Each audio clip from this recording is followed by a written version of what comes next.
Assalamualaikum warahmatullahi wabarakatuh. Pada hari ini, Waalaikumsalam warahmatullahi wabarakatuh. pada hari ini kita akan memulai debat dari semester 2 kelas hukum perdata dengan tema masih pantaskah sanksi moral diterapkan pada para pelaku yang melanggar norma-norma kesusilaan. Pada beberapa kasus yang sering terjadi di masyarakat adat kita atau di beberapa daerah yang ada di pelosok Indonesia, mereka memberlakukan sanksi moral berupa arak keliling atau beberapa jenis hukuman atau sanksi yang diberikan oleh masyarakat adat kepada mereka, baik berupa pengusiran, kemudian berupa diarak keliling, mohon maaf dengan ditelanjangi, atau mereka dimandikan air comberan seperti yang telah diliput beberapa waktu lalu ya di iNews. Nah, dari sini kita melihat bahwa kesalahan-kesalahan yang mereka buat ini adalah pertama, mereka telah melakukan perzinahan, yaitu melakukan hubungan terlarang dengan istri atau suami orang, atau mereka ini telah melanggar norma-norma kesusilaan, misalnya mereka berbuat mesum di tempat umum. Beberapa waktu yang lalu sebelum puasa sempat beredar video yang sangat menggegerkan warga, di mana ada dua muda-mudi yang belum menikah, mereka melakukan perbuatan mesum di bawah jembatan atau di tempat-tempat sepi yang masih tergolong itu adalah tempat umum. Nah, diskusi kali ini atau perdebatan hari ini kita akan mengangkat mengenai masih pantaskah atau setujukah Anda terhadap sanksi moral yang diberlakukan kepada mereka yang melakukan perbuatan-perbuatan amoral. Nah, di sini kalau untuk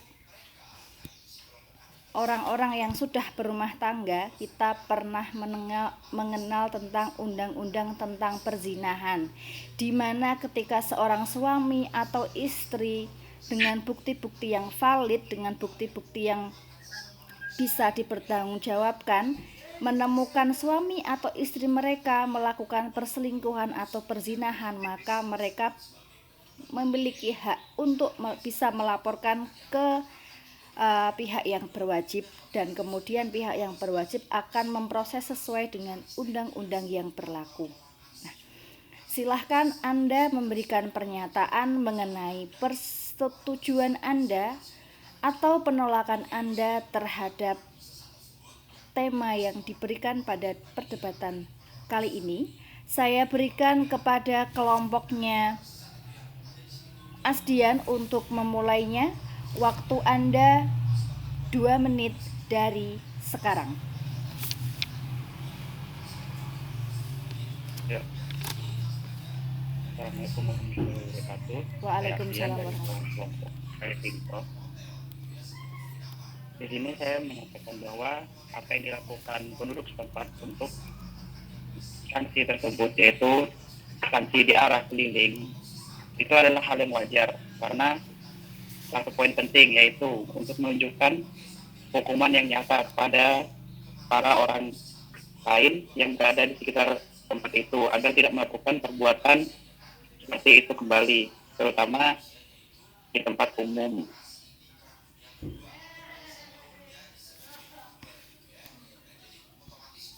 Suara saya jelas? Oh iya, jelas sekali. Jelas.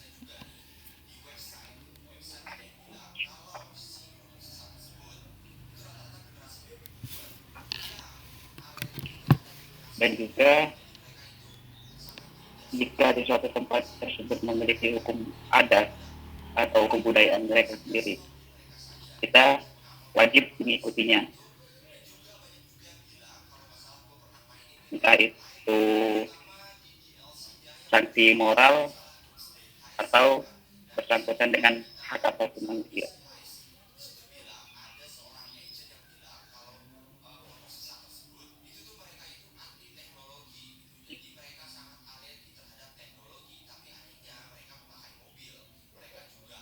Baik, time's up.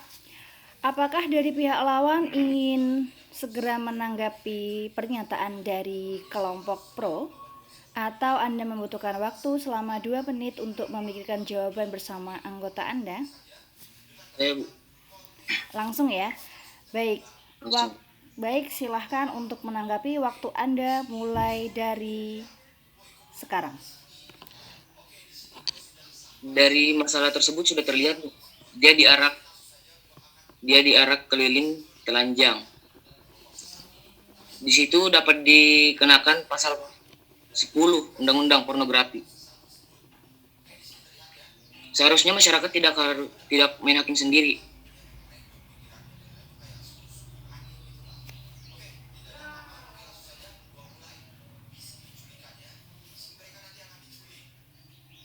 Anda masih punya waktu 1 menit 20 detik, silahkan ditambahkan, atau mungkin dari anggota ingin menambahkannya. Izin Bu, mau menambahkan Bu. Silahkan.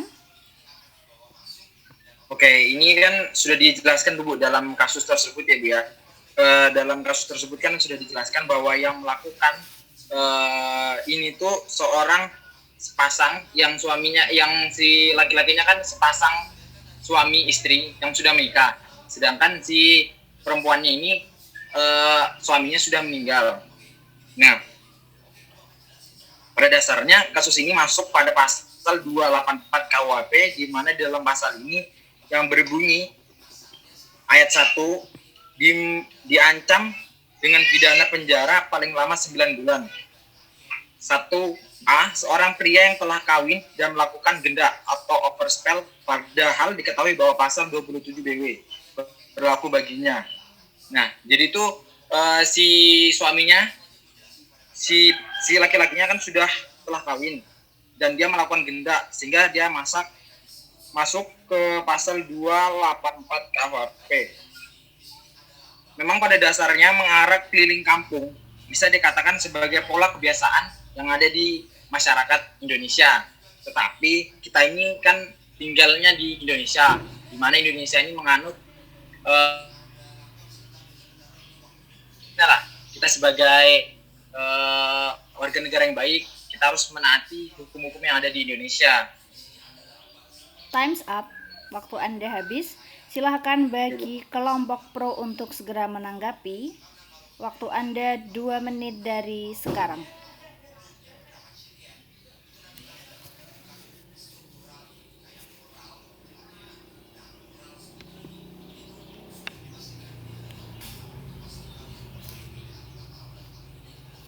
Baik, saya izin Bu mau menanggapi mengenai pihak pro yang tadi kontra.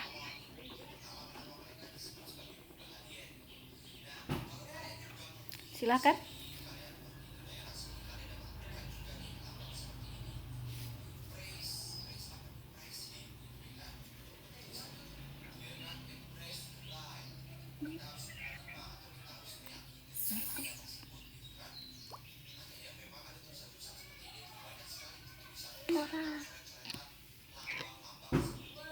Silahkan Mbak. Mohon izin Bu Ya, untuk menanggapinya.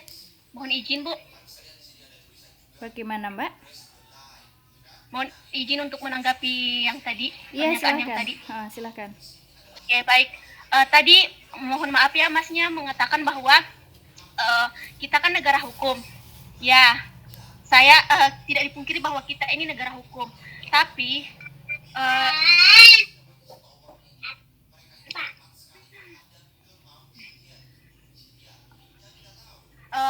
bukankah setiap suku di negara kita itu memiliki hukum adat tersendiri untuk menyelesaikan permasalahan dalam lingkungannya?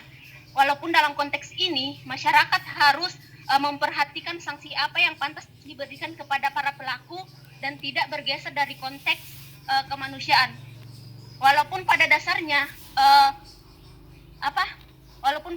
kita sudah memiliki undang-undang yang mengatur mengenai hal tersebut, tapi bagi sebagian masyarakat awam, sanksi adat yang sudah turun-temurun dilakukan adalah hal yang wajar dan merupakan salah satu cara untuk memberikan efek jera bagi pelaku kejahatan.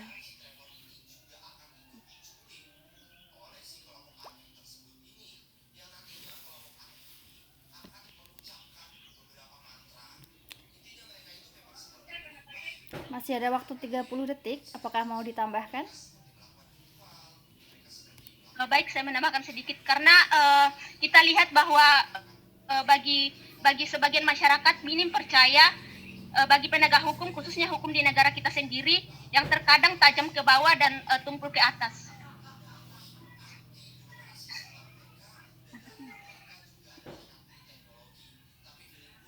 Baik, waktu habis. Silahkan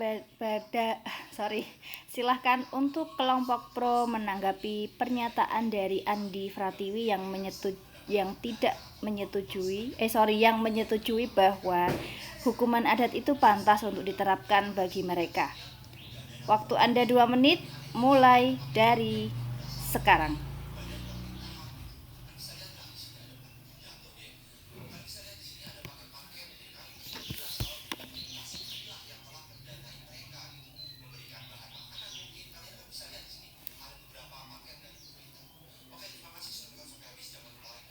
Oke, izin Bu menanggapi Bu. Jadi kan menurut saudari Andi tadi kan dia punya komentarnya seperti itu. Tapi bagi kelompok kita yang memang kalau misalnya hukum adat itu memang ada dari dulu, semenjak ya memang sudah lama dia ada. Tapi kita kembali lagi. Ya, suku-suku yang ada di Indonesia ini itu masuk ke ranah Indonesia. Jadi kan dia mencakup kan mencakup yang menyusun Indonesia itu. Jadi itu ya sewajarnya lah kita ini menaati hukum yang ada. Ya, saya kembalikan lagi ke saudari Andi tadi.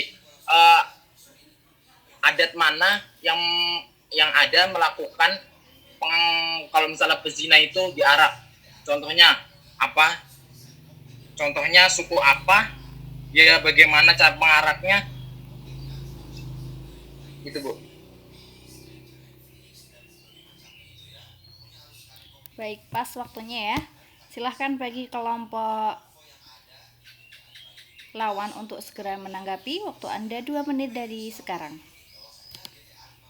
Bu, saya akan menanggapi mengenai pernyataan saudari Putra yang mengatakan bahwa daerah mana aja yang melakukan arak atau melakukan sanksi kepada bagi para pelaku tindakan kriminal ya.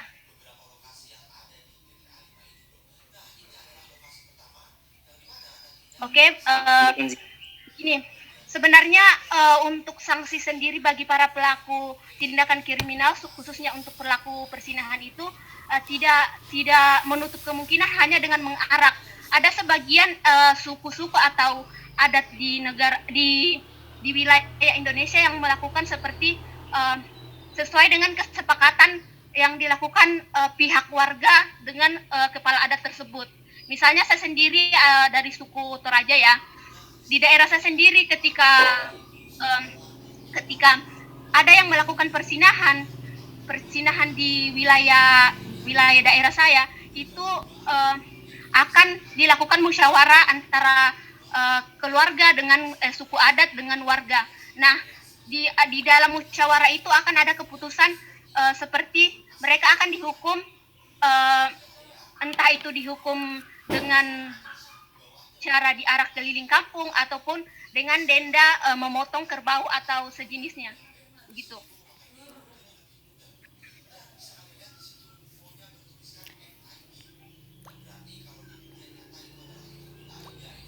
Baik, time's up. Silahkan bagi kelompok kontra untuk menanggapi sanggahan dari kelompok pro. Waktu Anda 2 menit mulai dari sekarang.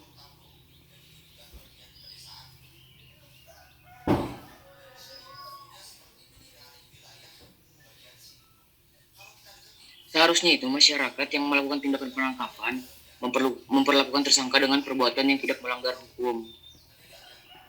Itu kan mengarak dengan bertelanjang begitu kan dapat melanggar hukum.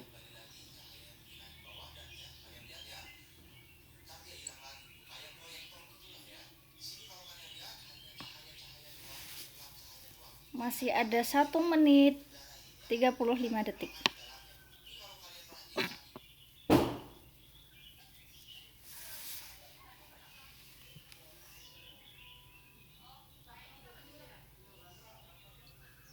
Izin Bu menambahkan, di mana yang kalau dalam pasal 35 Undang-Undang Pornografi, setiap orang dilarang mempertontonkan diri atau orang lain dalam pertunjukan atau di muka umum yang menggambarkan ketelanjangan, eksploitasi seksual umum yang menggambar eksploitasi seksual, persanggamaan atau yang bermuatan pornografi lainnya.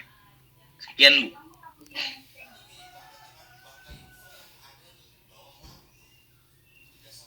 Baik, silahkan bagi kelompok kontra untuk menanggapi dua sanggahan dari kelompok pro. Salah ya, kebalik ya, sorry. Silahkan kelompok pro untuk segera menanggapi dua sanggahan dari kelompok kontra. Waktu Anda 2 menit dari sekarang.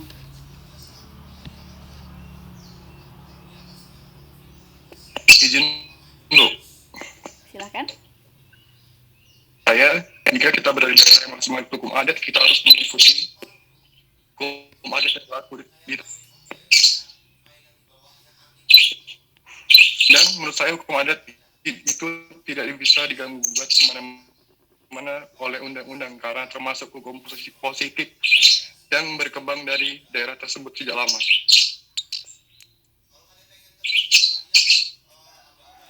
Ada yang mau ditambahkan? Waktu Anda masih 1 menit 20 detik. Bu, izin menambahkan Bu. Silakan.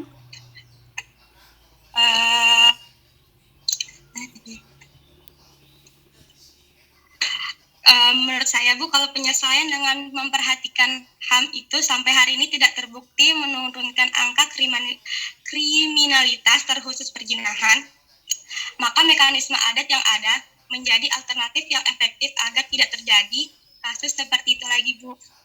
Saja Bu. Jelas. Masih ada 40 detik.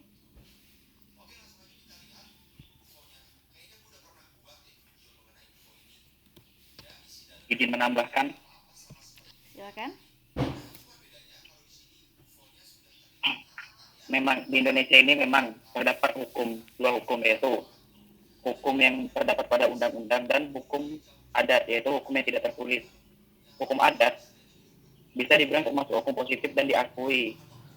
Hukum adat adalah hukum yang terdapat dari zaman dulu atau zaman para nenek-nenek orang-orang yang ada di tempat tersebut. Jadi sanksi yang diberikan mereka dipercaya lebih efektif daripada sanksi yang terdapat pada undang-undang atau hukum positif tertulis.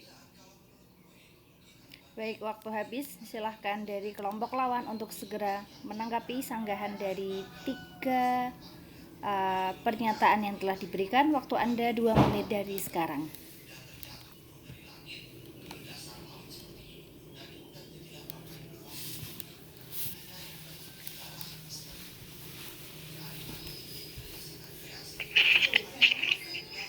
Loh, Ibu gimana?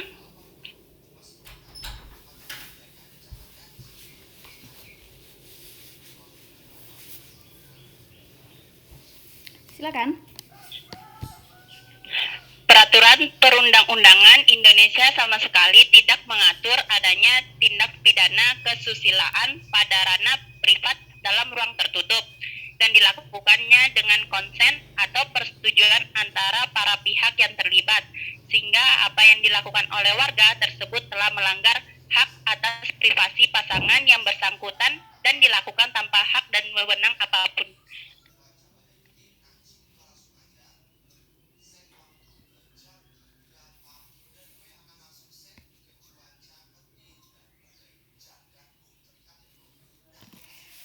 Baik, terima kasih banyak. Saya rasa cukup kedudukan dari dua kelompok sama-sama kuat dan sama-sama logis.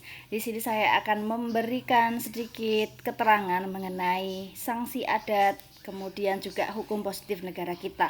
Pada dasarnya memang setiap manusia ini memiliki hak-hak asasi, di mana mereka ini berhak untuk menggunakan hak-haknya tersebut demi kepentingan mereka sendiri. Tetapi karena kita ini hidup di dalam suatu negara hukum, di mana sumber hukum kita itu juga tidak hanya berasal dari undang-undang, tetapi juga ada nilai-nilai masyarakat, nilai-nilai moral, kemudian dari hukum yang hidup di dalam masyarakat kita yang yang mana ketika suatu kasus atau suatu tindakan itu terjadi, maka hakim itu boleh menggunakan nilai-nilai masyarakat yang ada atau hukum adat yang yang ada di dalam di dalam masyarakat yang sedang terjadi kasus tersebut. Dalam hal ini kenapa sih sanksi moral itu selalu diterapkan kepada mereka yang melakukan tindakan asusila? Itu dikarenakan para masyarakat ini percaya bahwa dengan sanksi sosial yang diberikan, ya ini memberikan rasa malu, ini dianggap dapat menimbulkan efek jera bagi para pelaku dan juga bagi para orang yang melihat itu akan menjadi takut untuk melakukan perbuatan yang sama. Namun ternyata seiring perkembangan teknologi, perkembangan zaman, hal ini dirasa sangat bertentangan dengan undang-undang pornografi seperti yang tadi dijelaskan oleh kelompok kontra. Di sini kita ini dilarang untuk mempertontonkan hal-hal yang bermuatan pornografi. Nah, padahal ketika terjadi pengarakan keliling kampung seperti itu, yang melihat itu kan seluruh orang yang akan ada di sana. Di sini tindakan ini sebenarnya dilihat, wah ini benar-benar tidak amoral juga ya. Sudah mereka ini menghukum orang-orang yang melakukan tindak asusila yang tidak bermoral, tetapi dihukum dengan cara bermoral juga. Nah, beberapa masyarakat adat itu memberikan hukuman sanksi moral itu berupa denda atau berupa hal-hal positif yang lainnya, mungkin seperti yang dikatakan dari Mbak Frati tadi, mereka dinikahkan. Karena kalau kita mengacu pada undang-undang pernikahan yang beragama Islam itu boleh menikah lebih dari 1 kali, maksimal selama 4 kali atas izin istri pertama dan ketika mereka ini mampu untuk berbuat adil. Jadi baik undang-undang pornografi maupun sanksi-sanksi moral yang ada di masyarakat ini sebenarnya bertujuan untuk mendidik dan mendisiplinkan setiap manusia yang menjadi warga negara Indonesia. Nah, kemudian terkait dengan undang-undang perzinahan ini hanya bisa dilakukan bagi mereka yang menjadi sepasang suami istri dan memiliki ikatan yang sah di mata hukum, memiliki dokumen-dokumen perkawinan. Nah, bagaimana kalau ini terjadi nikah siri? Nah, nikah siri ini adalah nikah yang sah di mata agama, namun mereka ini tidak memiliki dokumen atau legalitas yang sah di mata hukum atau negara. Nah, jadi inilah yang membuat kenapa sih beberapa masyarakat adat seperti di Madura terutama ya masih banyak sekali, kemudian beberapa masyarakat modern juga melakukan hal-hal yang sama. Mereka menelanjangi si pelaku, kemudian mereka mengarak keliling. Nah, di satu sisi tujuan mereka ini sebenarnya baik, tetapi di satu sisi perbuatan mereka ini adalah perbuatan-perbuatan yang dianggap tidak mencerminkan norma-norma kesusilaan juga. Kenapa? Dalam mendidik seseorang harus menggunakan cara yang sama.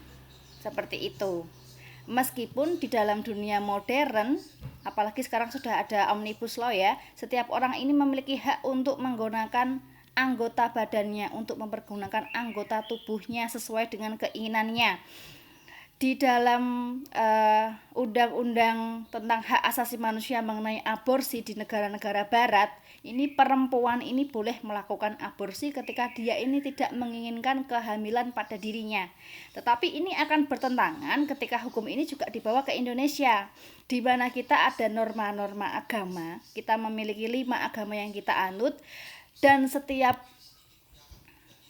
bayi yang masih di dalam kandungan, meskipun dia masih berusia 4 minggu atau 2 bulan, 1 bulan, mereka ini juga memiliki hak untuk hidup. Makanya perbuatan aborsi ini adalah perbuatan yang ilegal, tetapi dia bisa menjadi legal kalau ada persyaratan-persyaratan tertentu yang dipenuhi. Misalnya si perempuan ini adalah korban dari pemerkosaan yang mungkin nanti ketika dia melahirkan, si anak tanpa bapak ini akan mempengaruhi masa depannya. Yang kedua, ketika nyawa si ibu ini terancam. Nah, di sini kita bisa melihat bahwa meskipun ada hukum adat yang bisa diterapkan dalam mengatasi tindak tindakan-tindakan yang asusila seperti ini, kita tidak boleh meninggalkan hukum positif yang ada di negara kita, yaitu undang-undang. Jadi segala perbuatan harus dimusyawarahkan, kemudian harus diputuskan sanksi dan hukuman manakah yang baik. Apakah mereka nanti dilaporkan ke pihak yang berwajib seperti polisi atau lembaga swadaya masyarakat jika mereka ini masih tergolong di bawah umur, apakah langsung dinikahkan, tetapi tidak serta-merta langsung diarak keliling kampung. Tapi memang kita tidak bisa memungkiri ya, praktek-praktek tersebut masih sering terjadi. Dan baru-baru ini karena kekuatan the power of media and the power of netizen, hal-hal seperti ini pasti diupload melalui Instagram, Facebook, YouTube, dan lain sebagainya, sehingga mau tidak mau adik-adik kita yang masih berusia dini ini sudah disuguhi pemandangan-pemandangan yang seperti itu. Nah, kalau dari situ ya kita keluar lagi, bagaimana penggunaan TikTok ya. TikTok ini juga memperlihatkan cewek-cewek yang cantik, yang seksi, bahkan mereka yang berhijab joget sana sini, kemudian menonjolkan sisi-sisi lekuk-lekuk tubuhnya. Nah, ini pun kalau misalkan terjadi perang diserang sama netizen ya, apakah ini juga tidak akan menjadi masalah nantinya? Yang dihujat akan melaporkan karena ini adalah pencemaran nama baik menggunakan undang-undang ITE. Si netizen ini menyalahkan kalau tidak mau dihujat jangan memamer-mamerkan di sosial media, seperti itu. Nah, jadi ternyata norma-norma kesusilaan yang ada di negara kita ini juga sangat sensitif ya. Tetapi norma kesusilaan ini, hal-hal yang berbau kesusilaan ini dijadikan bagi mereka untuk mendongkrak popularitas, misalnya para artis, para YouTuber, para influencer, dan seperti itu. Baik, dari sini kita sudah sudah paham mengenai kenapa sih sanksi-sanksi moral yang diterapkan oleh masyarakat adat itu harus melihat dari sisi hukum positif terlebih dahulu sebelum mereka ini menerapkan kepada orang yang melakukan tindakan asusila. Terima kasih banyak atas waktu yang Anda berikan. Terima kasih sudah berusaha untuk mempersiapkan materi meskipun waktunya sedikit. Hari ini adalah hari terakhir ya, sebelum kita libur lebaran. Nanti kalau sudah terkeluar sendiri berarti tidak usah masuk lagi. Saya sudah memiliki nilai nilai-nilai Anda.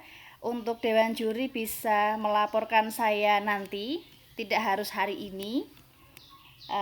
Sebelum kita terkeluar sendiri dari Zoom, saya akhiri dulu. Waalaikumsalam warahmatullahi wabarakatuh. Waalaikumsalam warahmatullahi wabarakatuh.